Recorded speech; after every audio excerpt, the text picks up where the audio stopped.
Hello বন্ধুরা, আশা করি সকলে ভালো আছো। আজকে আমি এই গাছের লাউ শাক, তাজা শাক, এটাকে রান্না করে দেখাবো। আর আমি এটা মাছ দিয়ে কাঁচা লঙ্কা দিয়ে ঝোল করব। তো দেখুন, গাছের দিয়ে শাকটা আমি কেটে নিয়ে আসলাম এই কেবলমাত্র।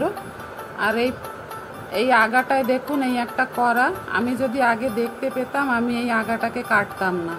এখন কাটা হয়ে গেছে, আর করার কিছু নেই। তো প্রথমে শাকগুলোকে আমি কেটে নেব, ছোট ছোট করে টুকরো করে নেব। আর এই আকড়াগুলোকে ফেলে দেব। লাউ শাকটা কুমড়ো শাকের মতো আঁশ ফেলতে হয় না, শুধু দেখতে হবে পোকাজোকা আছে কি না। এই পাতার এপাশ ভালো করে দেখতে হবে, ছোট ছোট পোকা থাকতে পারে। মনে তো হয় না যে পোকা আছে, কেননা নতুন গাছের শাক। দেখুন, একদম সবুজ কচি পাতা। এত লম্বা লম্বা করে আমি আগা কেটেছি, তাও একদম কচি ডগাগুলো। তো ঠিক আছে, এখন আমি এগুলোকে কেটে নিচ্ছি। পাতাগুলোকে এইভাবে ভালো মতো দেখে নিতে হবে। যদি এর মধ্যে পোকা থাকে, তো এই পিছনেই এইখানে থাকে আর সামনে থাকে। তো এতে আমার পোকা নেই। পাতাগুলো একদম কি সুন্দর নরম।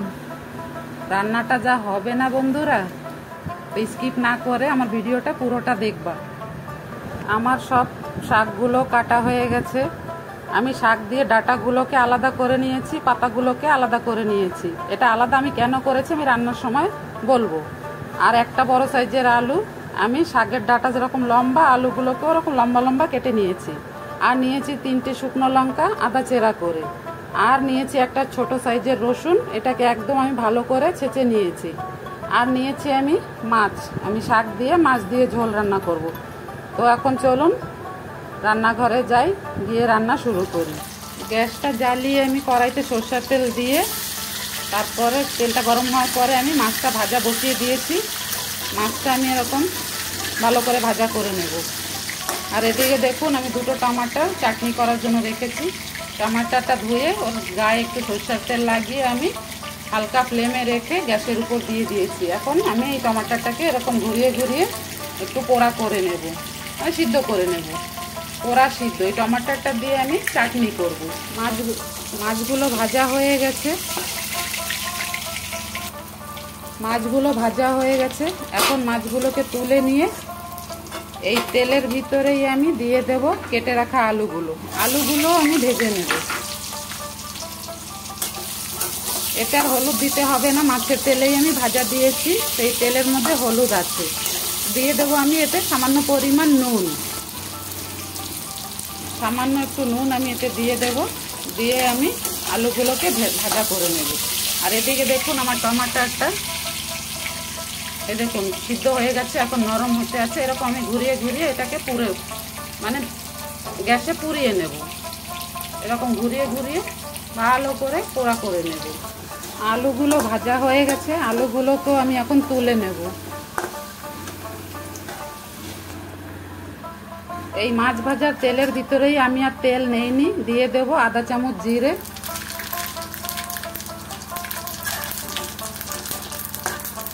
আর এর ভিতরে দিয়ে দেব কুচি করা রসুনগুলো।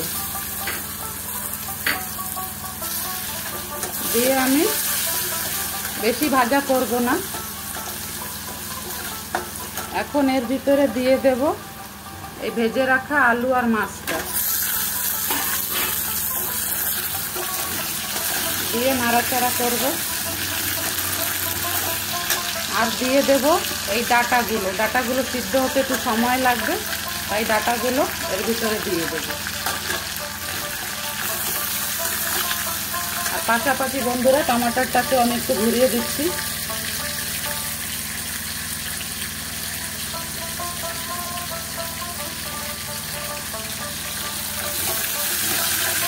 এখন এর ভিতরে দিয়ে দেব আধা চামচ হলুদের গুঁড়ো, 1 চামচ জিরের গুঁড়ো, আর ছোট 4 চামচের 3 ভাগের 1 ভাগ লাল লঙ্কার গুঁড়ো। আমি এতে কাঁচা লঙ্কা দেব, তো চাইলে আপনারা লাল লঙ্কার গুঁড়োটা না দিলেও পারেন। আমি এটা দিয়েছি শুধু তরকারির রঙটা একটু সুন্দর হবে, নাহলে একটু সাদা সাদা দেখাবে, তাই। আমি কাঁচা লঙ্কা ঝোলেই করব, এটা সামান্য দিয়েছি। এরকম একটু নাড়াচাড়া করে এর ভিতরে দিয়ে দেবো আমি ঝোল।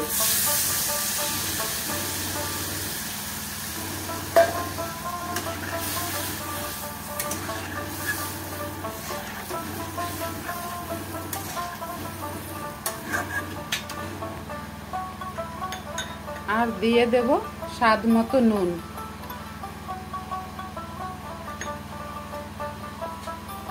এতে আমি ঝোলটা নিয়েছি, আমি এখনো শাকের পাতাগুলোকে দেইনি। এই ডাঁটাগুলো একটু সিদ্ধ হয়ে যাবে, আলুটা সিদ্ধ হয়ে যাবে, তারপরেই আমি এর মধ্যে শাকগুলোকে ছাড়বো।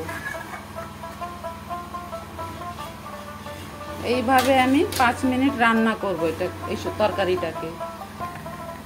আর পাশে আমার টমাটারটা সিদ্ধ হয়ে গেছে, এখন আমি গ্যাসটাকে বন্ধ করে নেব, নিয়ে টমাটার দুটোকে ছুলে নেব। 5 মিনিট পর আমি ফিরে আসছি। আলুটা প্রায় গলে গেছে, ডাঁটাটাও প্রায় সিদ্ধ হয়ে গেছে। এখন আমি দিয়ে দেব এর উপরে এই বেঁচে রাখা এই লাউ শাকগুলো। বন্ধুরা, লাউ শাকটা একটু পরে ছেড়েছি আমি, কেননা লাউ শাকে বেশি যদি আগুনের জাল হয় তাহলে শাকটা একটু টক টক লাগে, সেই জন্য আমি শাকটাকে পরে ছেড়েছি। শাকটাকে আমি বেশি রান্না করব না, আমার আলু ডাঁটা সিদ্ধ হয়ে গেছে, তাই শাকটাকে আমি এখন ছেড়েছি। আর এখন এর ভিতরে দিয়ে দেব এই আদা চেরা করে রাখা 3টে কাঁচা লঙ্কা।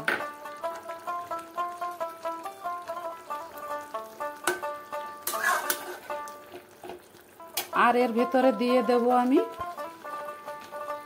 আধা চামচ চিনি।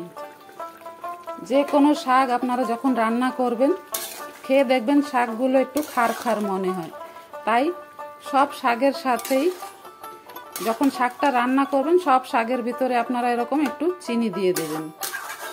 এখন আমি এই শাকগুলোকে চেপে এরকম বসিয়ে দিয়ে একটা ঢাকনা দিয়ে আমি ঢাকা দিয়ে দেব, আর দিয়ে গ্যাসের আঁচটা কমিয়ে দেব।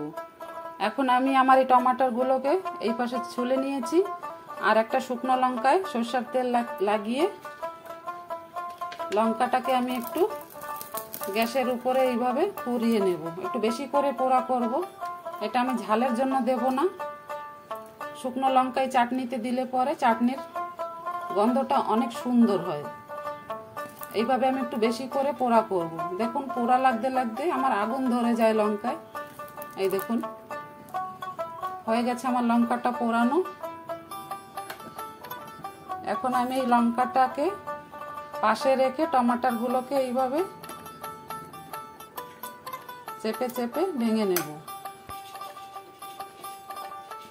তরকারিটাকে আমি এখন একবার দেখে নেব।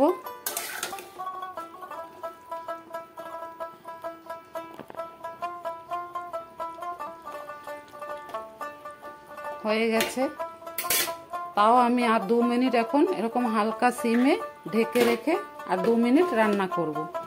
আর এই চাটনিটার জন্য আমি এই শুকনো পুড়িয়ে রাখা লঙ্কাটাকে এরকম হাত দিয়ে ম্যাশ করে নিয়েছি, দিয়ে দেব এর পরিমাণ মতো নুন। আর আমি একটা ছোট সাইজের পেঁয়াজ কুচি করে রেখেছি, আর একটা কাঁচা লঙ্কা কুচি করে রেখেছি, এটাকেও এর ভিতরে দিয়ে দেব। আর দিয়ে দেব আমি 4 চামচের 1 চামচ সরিষার তেল। এখন আমি সবগুলোকে মিক্স করে নেব। আমি এটা এইভাবেই খাবো। এই চাটনিটাকে আমি এই পেঁয়াজটা ভাজা করে চাটনিটাকেও আমি আবার একটু ভাজা করতে পারতাম, ওইটা আবার অন্য রেসিপি। আপনারা এইভাবেই খেয়ে দেখবেন, এটাই অনেক স্বাদ। এরকম ভালো মতো মিশিয়ে নেব, আর শেষে দিয়ে দেব আমি এরকম একটা চামচ নিয়ে 1-2টো আলু আমি এইভাবে থেতো করে দেব। এতে ঝোলটা একটু গাঢ় হবে, আর সবজির মধ্যে আলুগুলো এরকম ভেঙে চুরে দিলে তরকারির স্বাদটাও খেতে ভালো হয়। এরকম 2-3টে আলু আমি এরকম ভেঙে দেব চেপে চেপে। তারপরে আমি দিয়ে দেব আমি 1 চামচ বেসন গুলে রেখেছিলাম। আপনারা চাইলে বেসন না থাকলে চালের গুঁড়োও দিতে পারেন। এই শাকের তরকারি ঝোল করলে এই ঘোলাটা আপনারা নিশ্চয়ই দেবেন, দিলে পরেই বুঝতে পারবেন এটা কি হয়। বেশি দিতে হবে না, এটা অল্প পরিমাণেই দিবেন। এটা এরকম এখন 1 মিনিটের জন্য আমি রান্না করব। এটা দেওয়ার পরে দিলে এই ঝোলটা আমার গাঢ় হয়ে যাবে, একদম পাতলা থাকবে না। এখন 1 মিনিট আমি এটাকে হাই ফ্লেম দিয়ে রান্না করব।